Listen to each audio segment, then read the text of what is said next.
Hello and welcome, everyone. And good morning and good afternoon. We have a global audience today. My name is Achal Junjunwala. I'm logging in from India, and it is wonderful to have all of you with us on this call today. So, very welcome. We are Speakers Institute Corporate, and I am the Client Relationship Manager, and I'm going to be your programs manager for today's event. Speakers Institute Corporate inspires great leaders through solving ineffective communication and decision making for small businesses through to Fortune 100 companies.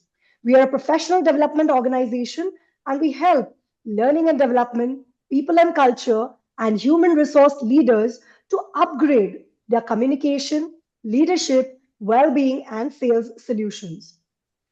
Do you know that most organizations do not have a leadership problem? They have a conversation problem.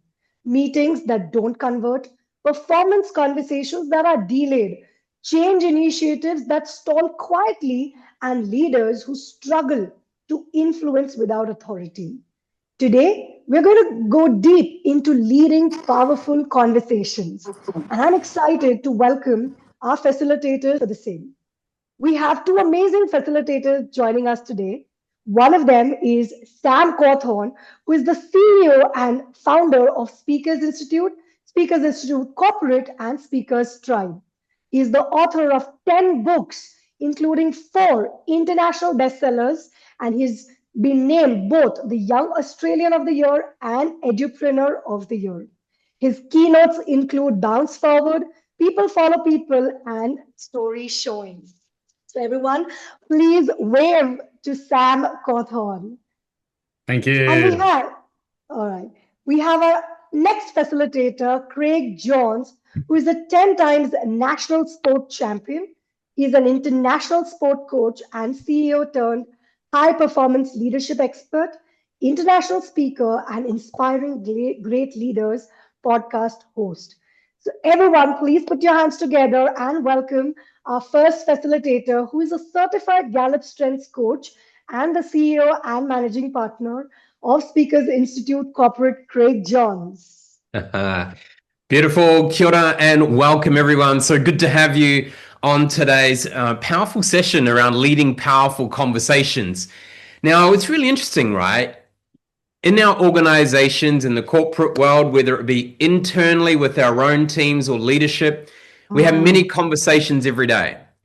We quite often are meeting with stakeholders, whether they be board or whether they be, with our clients. But you might notice quite often that these conversations stall.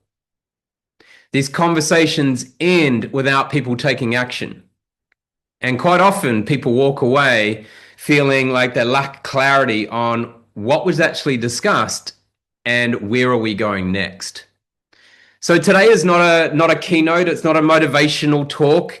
Today isn't necessarily your standard communication training. Today is about really a leadership intervention as we move people from just having normal conversations to conversations that end in decisions being made in real time. Where we work with corporations and companies around the world, we notice a lot that they have really strong strategy, they have excellent, capable leaders, and have this incredible intent to do the right thing, to have the right conversation, to improve performance, to improve productivity, to grow profit, and to enhance our people. Yet, we still find that decisions stall. Meetings go round in circles, those ones where it just seems like it seems to be on a conveyor belt. Performance conversations that get delayed or stalled or never happen. Courageous conversations that get avoided. And change that takes much longer than it ever should. Now, this isn't because our leaders don't care. It's not because our people that we are interacting with or our team don't care. No. It's because the conversations that matter most are the hardest to lead well. They're difficult. And we quite often avoid them. We sometimes stumble through them. For me, I still recall working at, for Triathlon Australia, and we'd have these amazing leadership meetings. And I'd go in there thinking, I've got really clear content, that I've got this great idea that's going to help shift the organization. It's going to build momentum around change. People are going to buy in.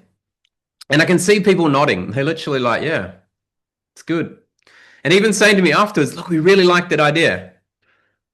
But I keep finding too often that no action was taken. They would choose someone else's idea. There wouldn't be the buy-in from the entire leadership team, even though it seemed really clear in my mind. And this is all too common. We see this happen a lot. Now, it's not because my intent or my preparation wasn't right. It wasn't because the other leaders or the other people in the room didn't get me. It's because I didn't position the conversation well. And so today we really want to think about how we can move organizational problems and realize that they're not capability problems. They're literally conversation problems. And so when conversations lack the clarity, the authority, and the influence that is required, execution slows. Accountability weakens. And leadership credibility erodes. Leadership's not a title. It's not a position. It's how confident someone sounds in the room. And so in those leadership, when those moments show up in those one-on-one conversations, when it gets difficult and decisions need to be made, if a leader can't influence those moments, their leadership stalls, no matter how good their intentions are. Now, so this session is maybe a little bit different to what some of you have seen before. We're going to focus on helping leaders influence those key decisions, alignment, and action in real time. We're looking forward to you leaning in, popping any questions in the chat. We're looking forward to you. We will ask you questions. It might require some really deep thought, sometimes to put something in the chat as well. But we want to show to you that what is possible when we have a framework and we have the skills to change those conversations into decision-making conversations in real time. So let's begin. I'm going to hand over to Sam, and I'm going to unpack a little bit around some things that you may find in your corporate workplace, or for those that maybe don't work in corporate, what you may have seen either when you're an employee or what you might see working with them. Yeah, great. Hey, look, thanks again, Craig. And look, it's also really wonderful to see some familiar faces here and also some new faces as well. So thanks again, everyone, for being here. And obviously, as Anchal did say, who's actually working here within Speakers Institute Corporate, she said, we're actually got a global audience here. So we've got people from all around the world. So again, thank you for coming, everyone. So leading powerful conversations. I think the very, very first thing is that we need to look at the actual gaps that we do have. Okay, so I'm going to unpack a couple of questions that I'd like you to ponder, if I may. Yeah, the first one is this: how many meetings in your team, in your organization, end without a clear decision owner?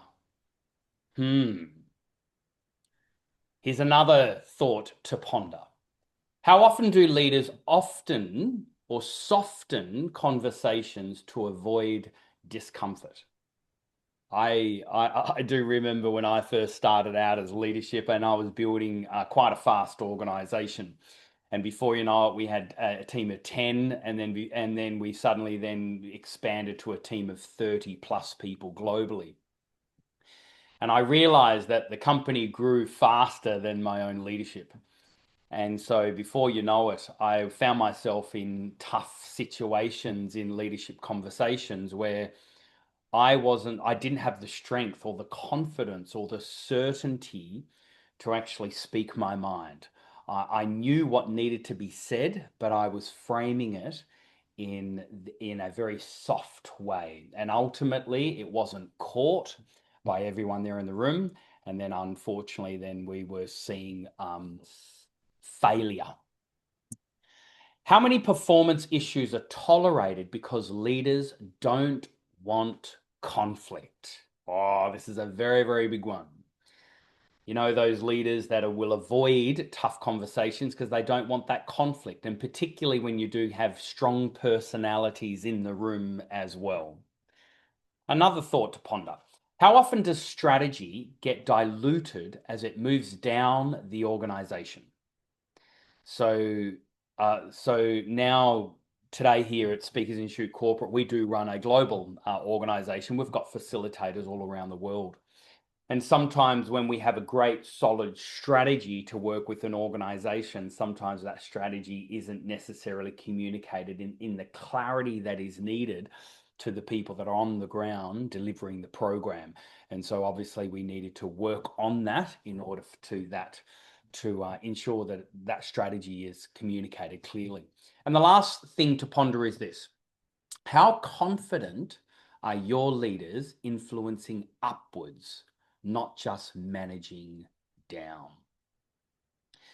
So what we now know is that these questions here are basically hitting the nail on the head in what we're actually seeing across the board in teams and leaderships globally, and particularly with the organizations that we work with. And so what we then needed to do, we then needed to build a depth of curriculum based on how we can help leaders globally in this, which today you're going to get a little bit of a snapshot in what we can do and how we can help you with answering these great questions.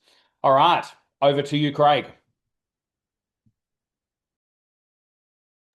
There we go. All right. So what we find is when it comes to our leaders, and by the way, if you are in a specific leadership title role, or whether you're just an employee, we are all leaders, and we all find ourselves at points in time where we need to lead a conversation, we need to lead a team, we may need to lead our stakeholders. But what we know is that if our leaders can't influence conversations, they can't influence outcomes. And so what we've found over time is, we have learned how to have conversations. We've been conversing since we were little kids, but not necessarily decision-driven conversations. So let's have a look at 4 really key types of conversations that drive results in organizations, that drive results across an industry. So we're going to unpack each of these 4. And I want you to consider as we go through what area that you may find in your company or organization, or maybe the company or organizations that you maybe consult to or work with, and consider what areas are we doing well, or what areas could we do better? And so the first one here is around decision conversations. These, to drive real results, need absolute clarity. Right? For someone to make a decision, if it's not clear, if there's no clarity of what the change is going to be or what is going to be implemented, then it won't happen. It needs authority. And most importantly, it needs clear ownership. So when we're making a decision, what is every person's role and who's going to take ownership of that decision?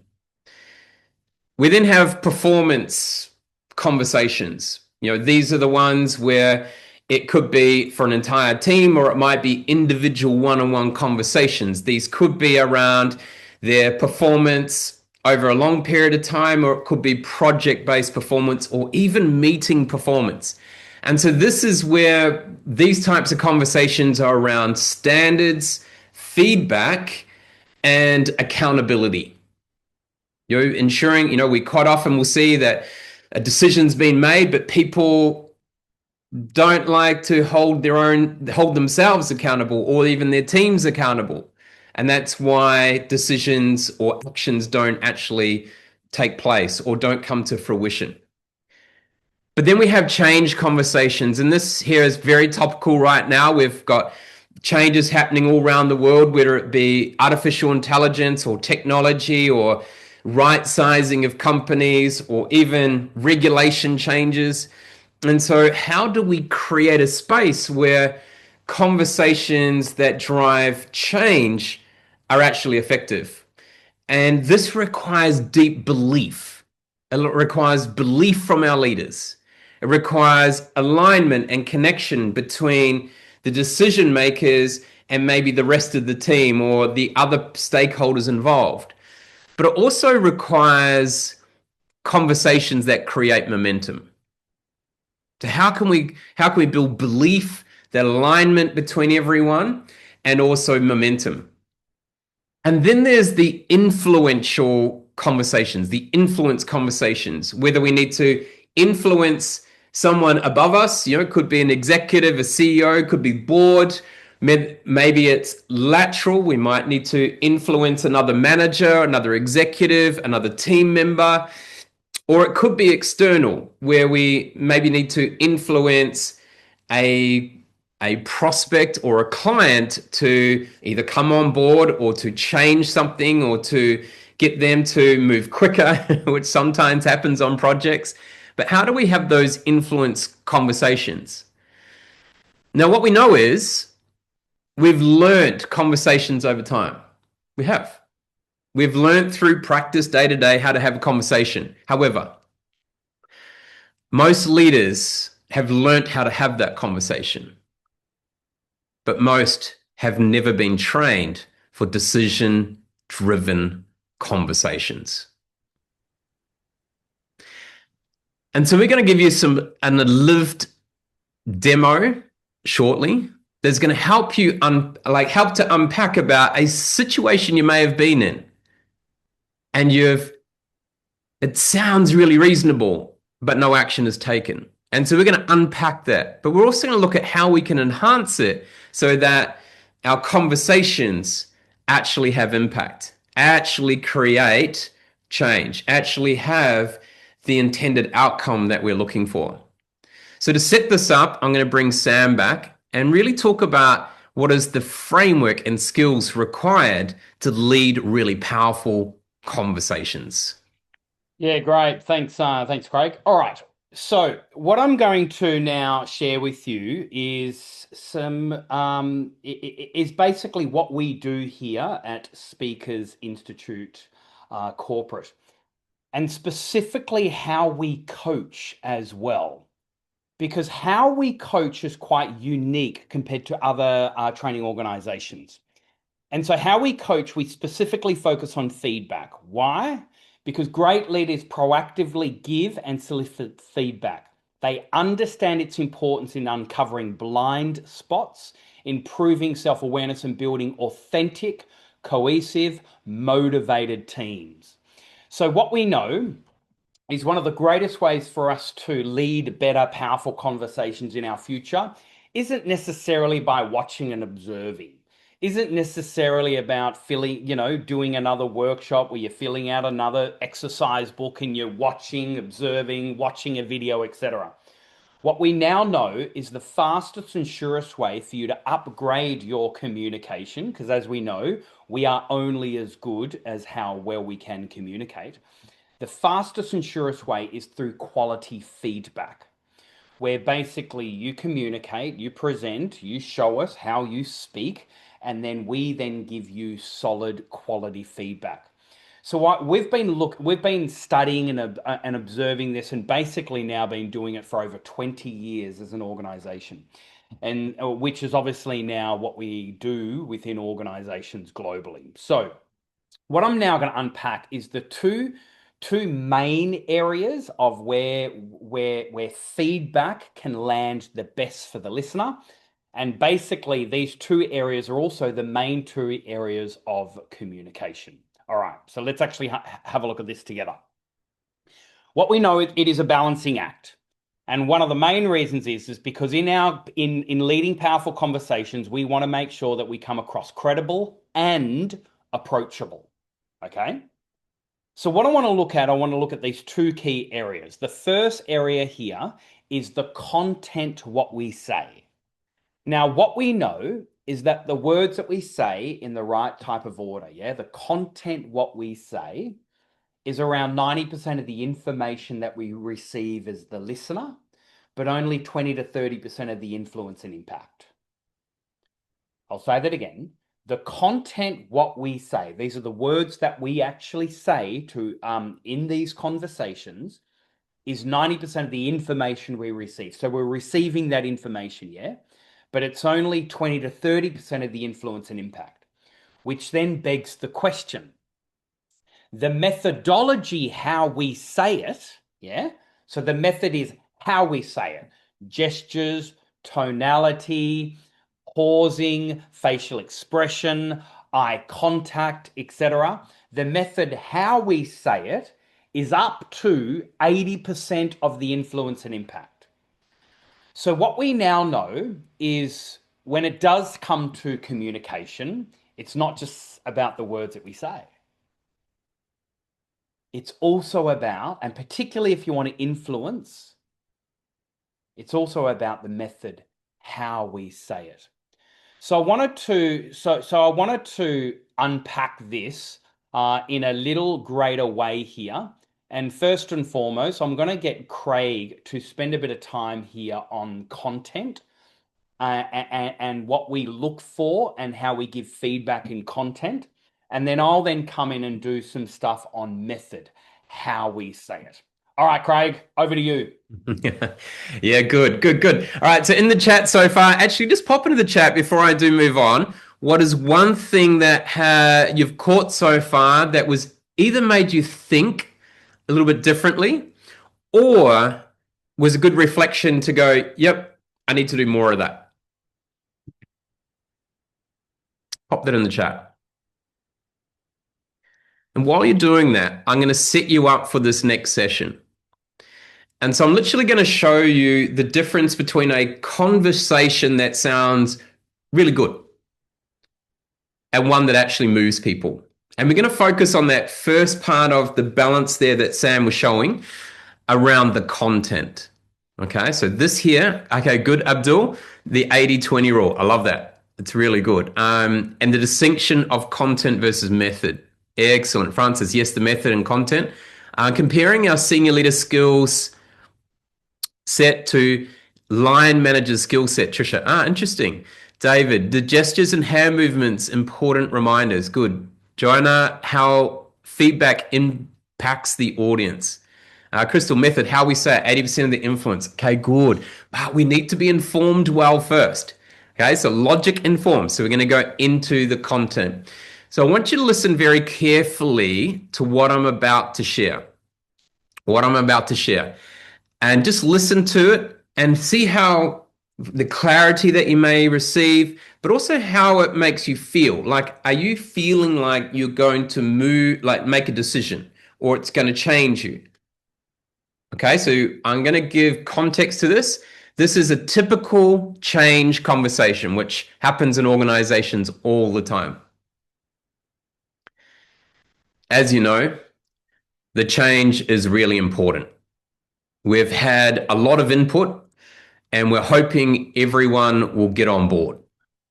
There've been some feedback and we'll take that into account.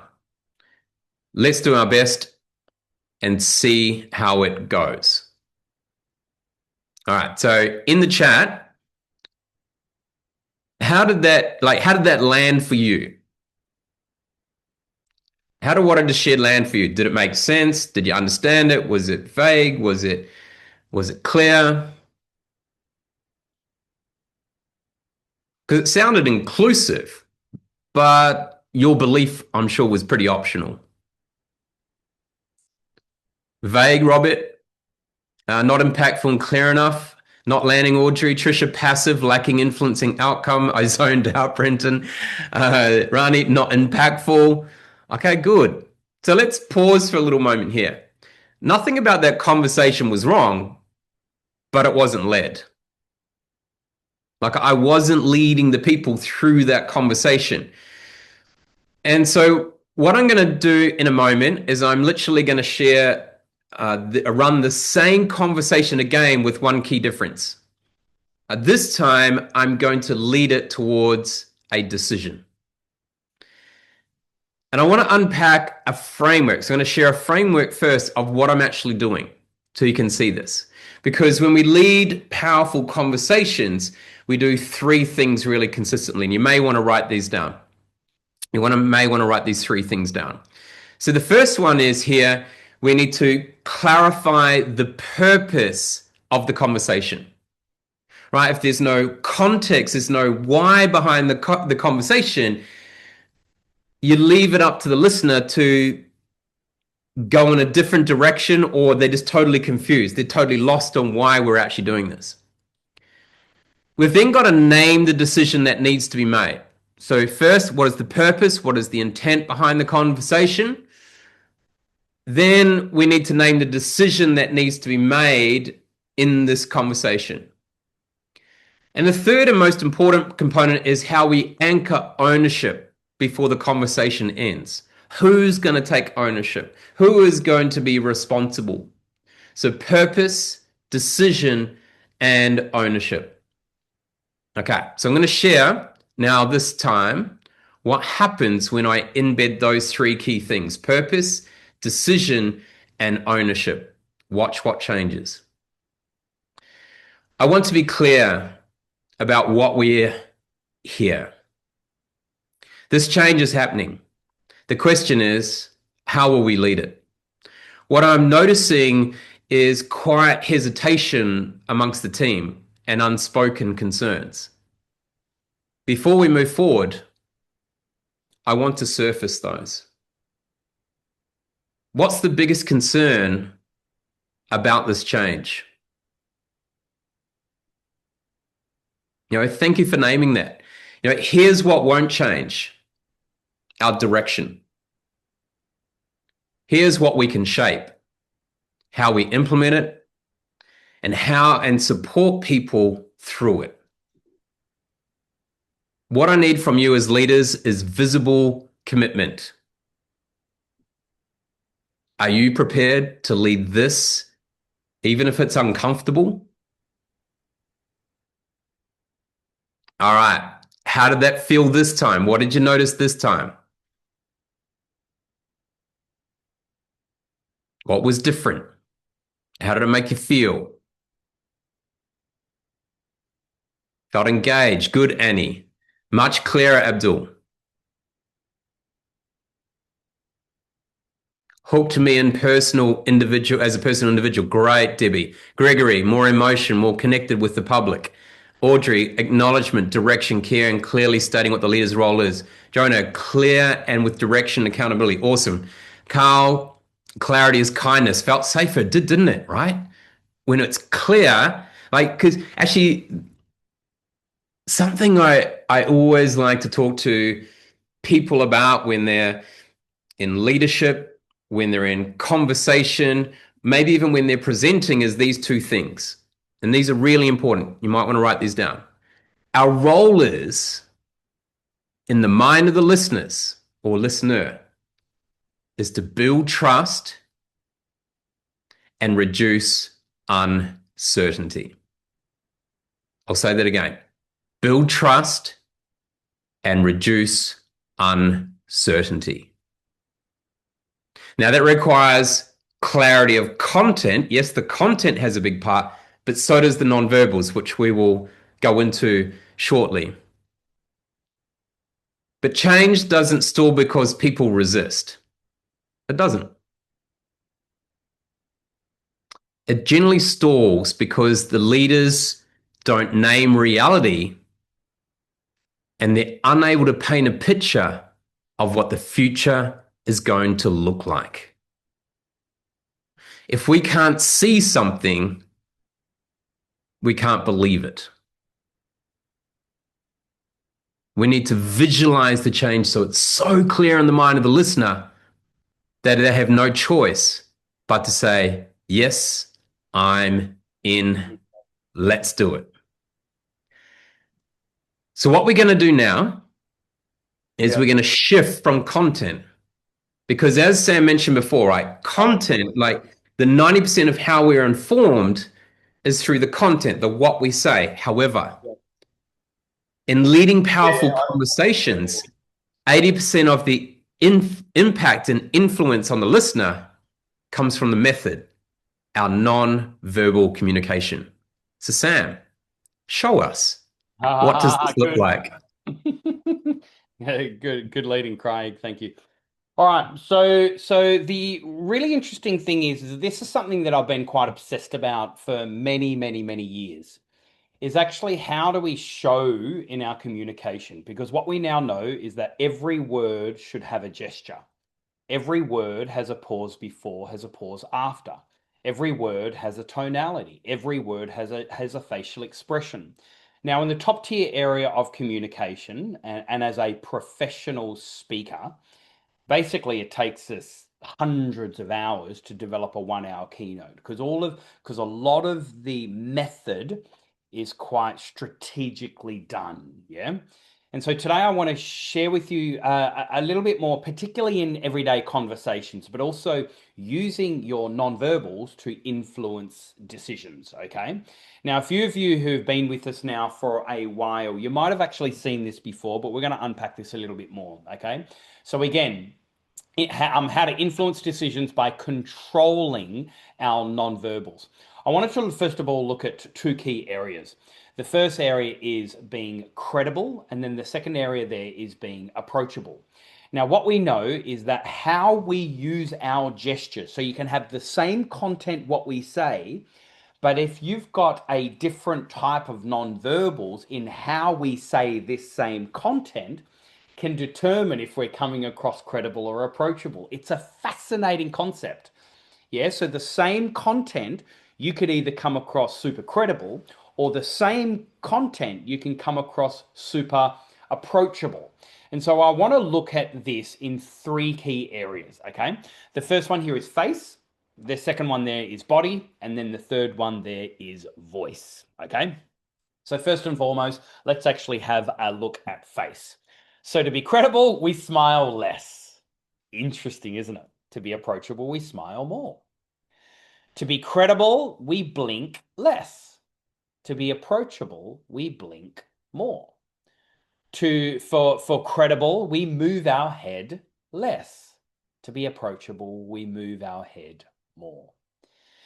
So obviously they are sort of the polar opposites here, but there are a couple of other elements around face when it does come to our non-verbals that is super important for us to catch, particularly when it does come to us coming across intelligent. So watch this, ready? Watch my mouth. If I keep my mouth open when I'm not speaking, I come across with less intelligence. But get this, ready? If I keep my mouth closed when I'm not speaking, I come across with more intelligence. Fascinating, isn't it? Now, when it does come to narrative and story, because obviously we do a lot of stuff in story. I've written a couple of international best-selling books on story.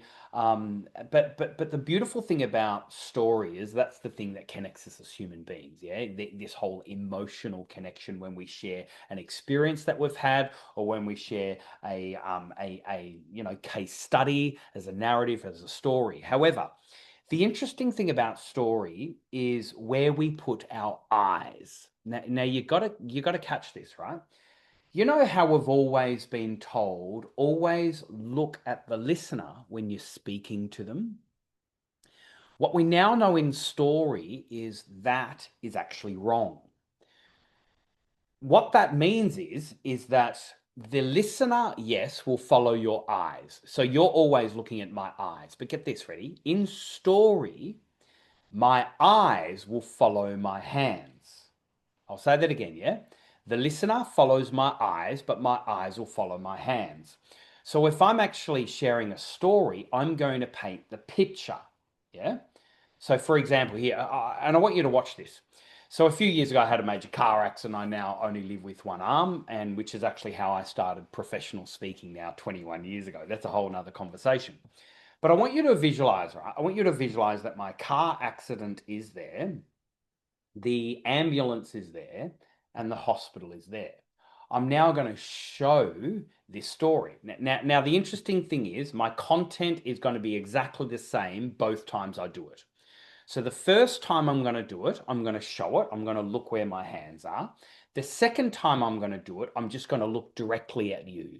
And I want you to watch the difference. Now, the content is the same. Why? Because again, we're focusing on non-verbals method. Yeah. So again, watch this. Ready? The other day, everyone, I had a major car accident.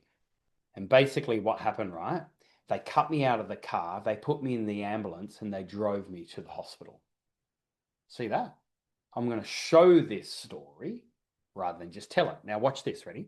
This time I'm going to look directly at you when I share this story. So watch me really carefully, ready? Same content, exactly the same words, but this time I'm just going to be looking at you. Watch this. A few years ago, I had a major car accident. And what happened, right? They cut me out of the car, they put me in the ambulance, and they drove me to the hospital. Did you notice that? It doesn't work.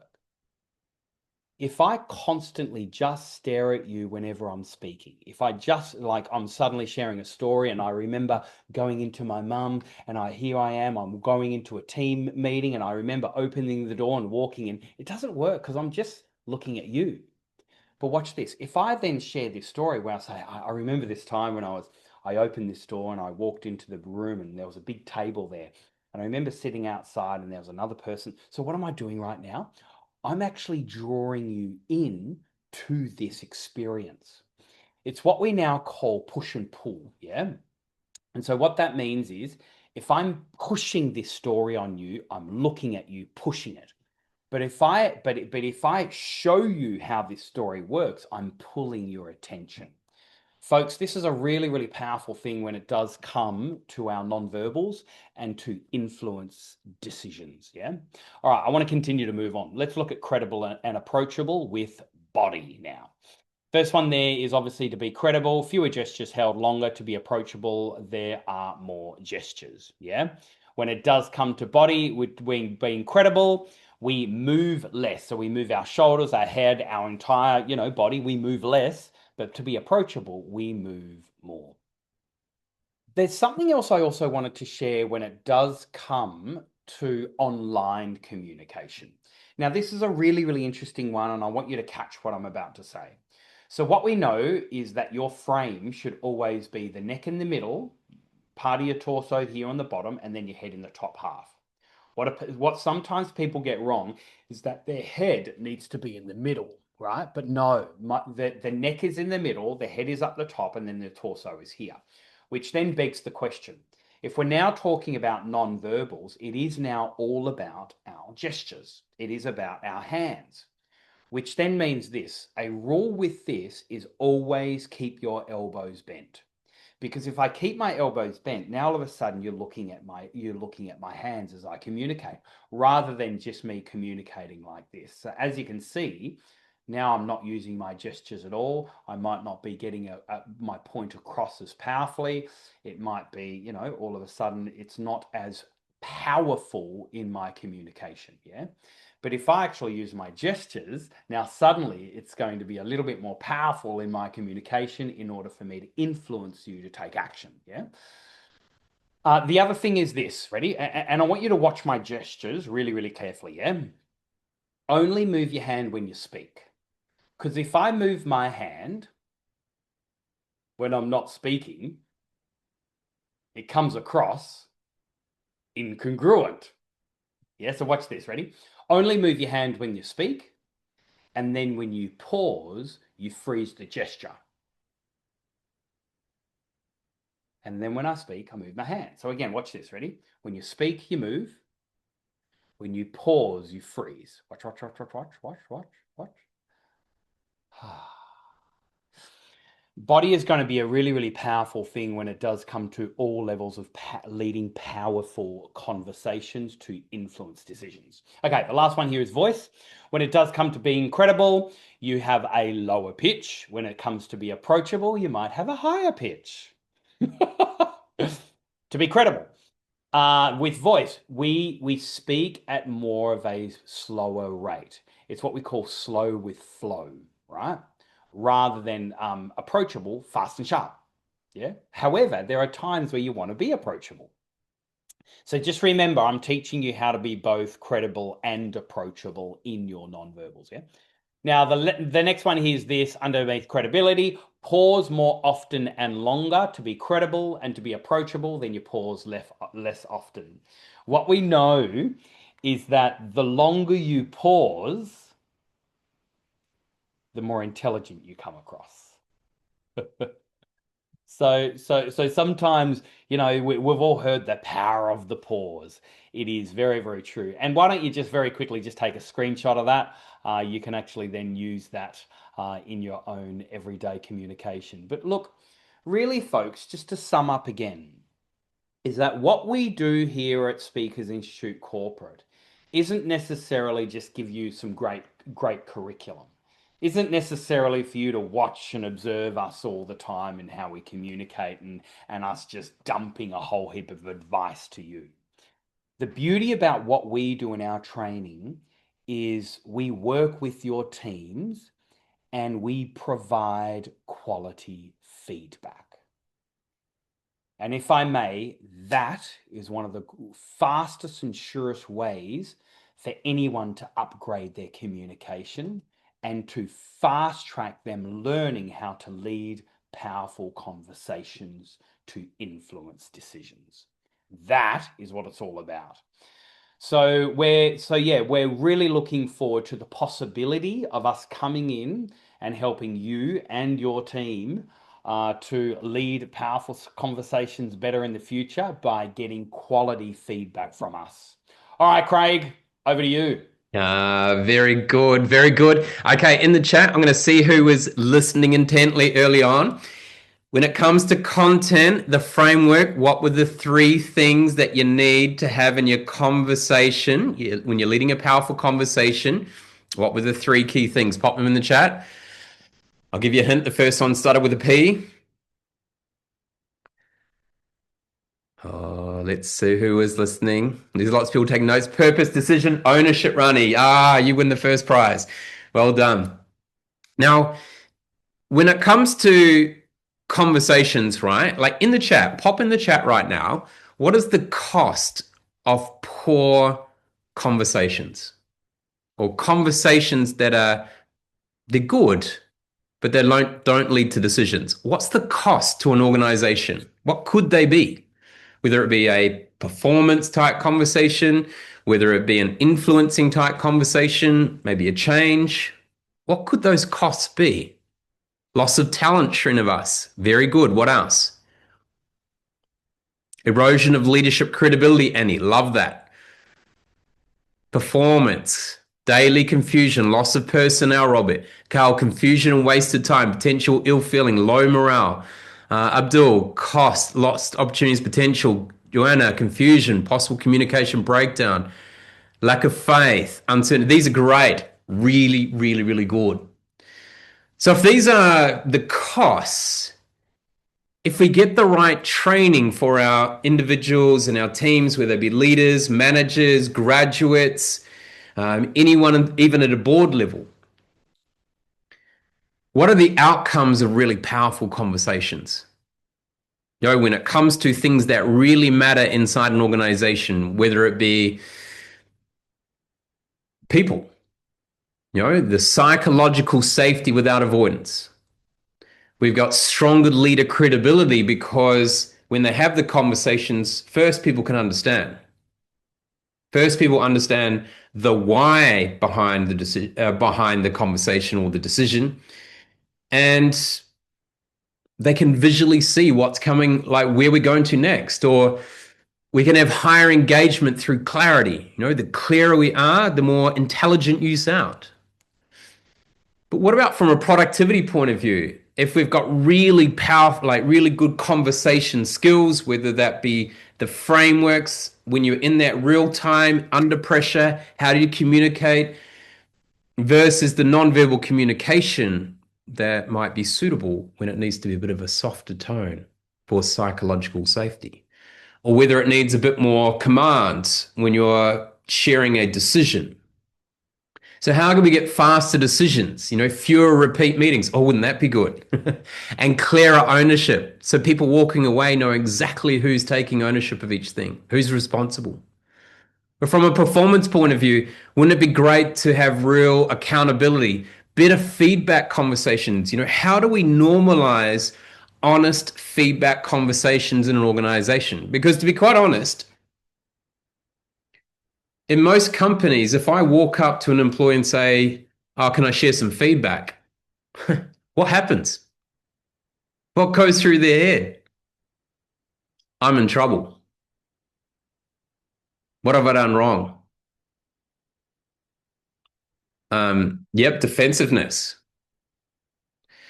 Right? But also, how can we get stronger execution? Because we know when in this world right now, change has never been this fast and will never be this slow again. And so things are moving quickly. So how do we execute stronger and faster? But for all companies, the bottom line does matter. So do the people, so does productivity, so does performance. But in the end, if there's no profit, there's no company, there's no jobs, there's no people. So how can we, with better conversations, we reduce drag, we have faster execution and stronger client and stakeholder influence? Wouldn't these be great in your organization? Wouldn't they? Wouldn't they just be a real treat?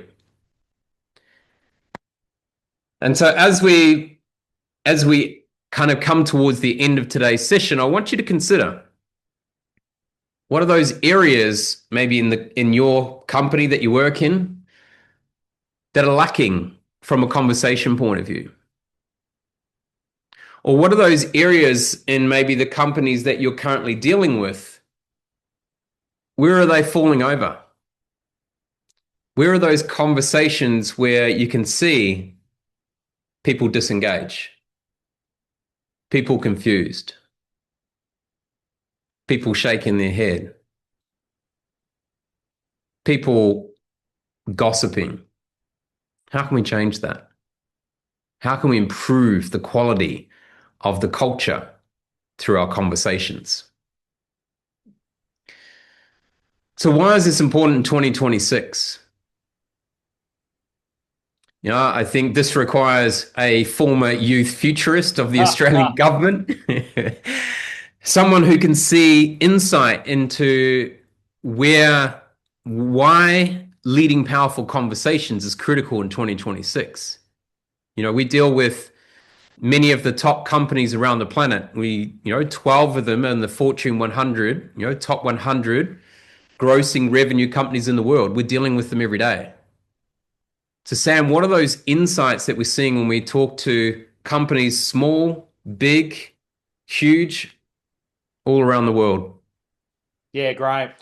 Thanks, Craig. Look, it's really interesting. Over the last 12, maybe close to 15 months, I've been spending close to 2 hours and sometimes even up to 6 hours a day studying AI. Now, obviously, as a global business leader, I need to be at the forefront of this totally. And not only that, we do train a lot of speakers and facilitators and coaches all around the world. And so I really wanted to be on the forefront and really keep my finger on the pulse when it does come to, things that are going on in the world.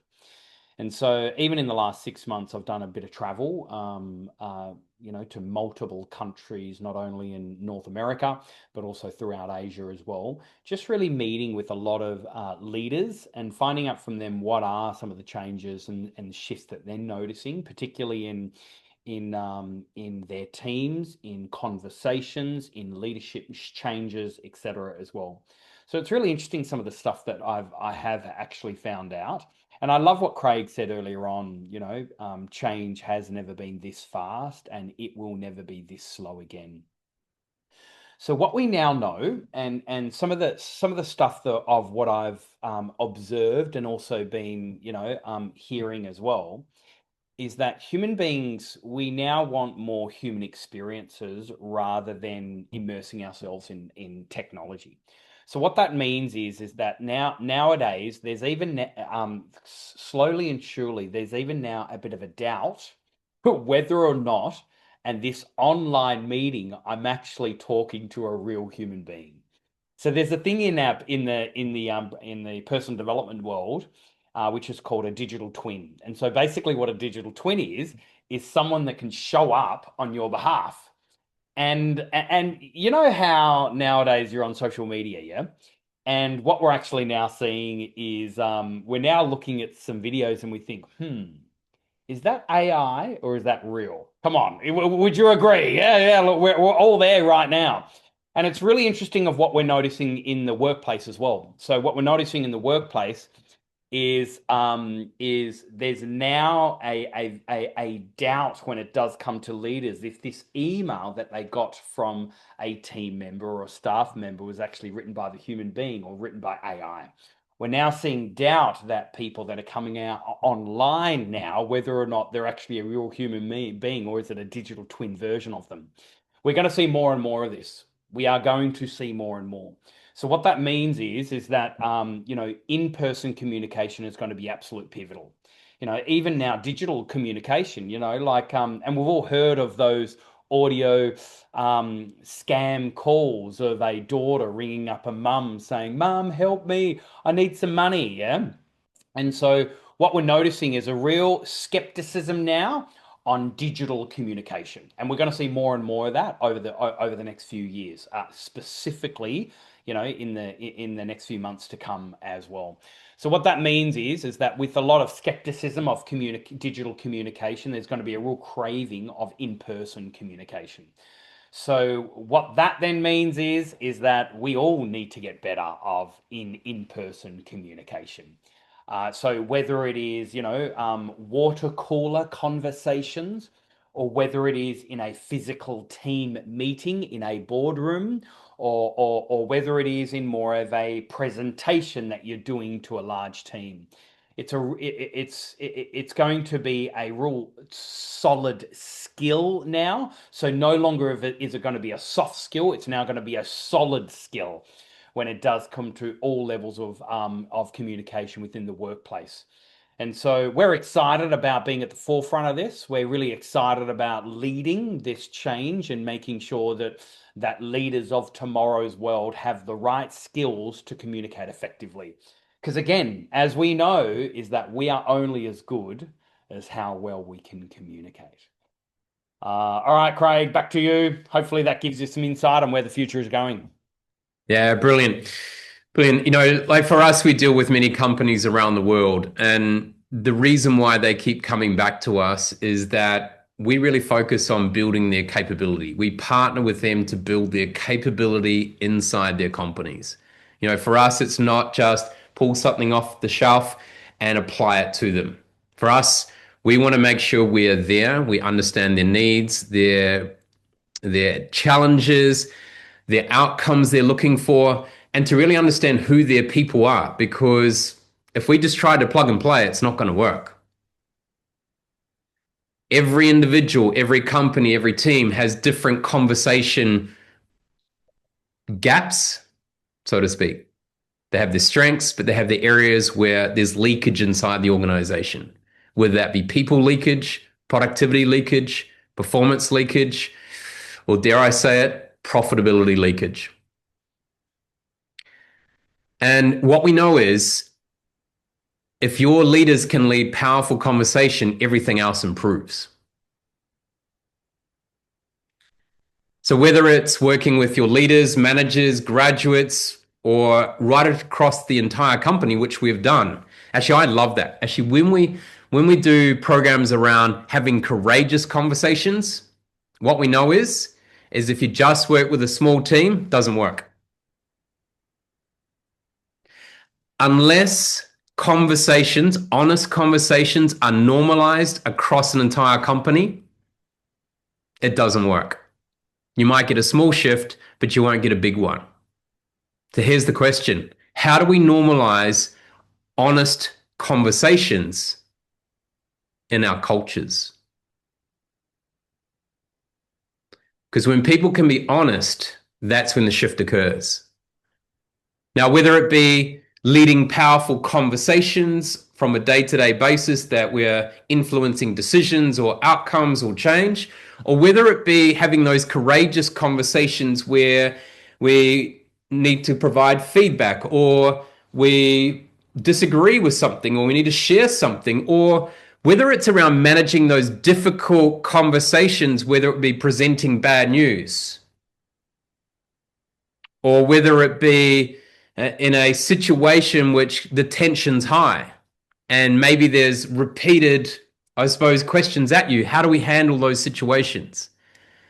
We'll work with you to provide the best solution for your team to get the outcomes you need for your organization. I'll leave you with one last question. If your leaders had better conversations in 2026, what would improve immediately in your organization?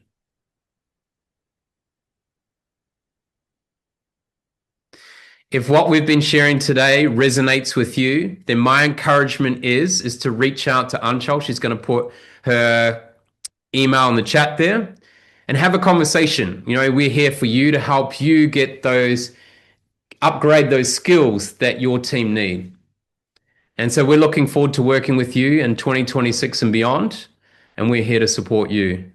Thank you so much to all of you for coming along today. It's been a real pleasure for Sam and I and Anchal to be spending time with you, and really appreciate it. And we look forward to having a conversation with you, whether it be this week or next week or in the future. Thank you very much. Have a great day, and we'll see you all soon. There we go. There's Anchal's email in the chat. Yeah, thanks for coming and looking forward to working with your team.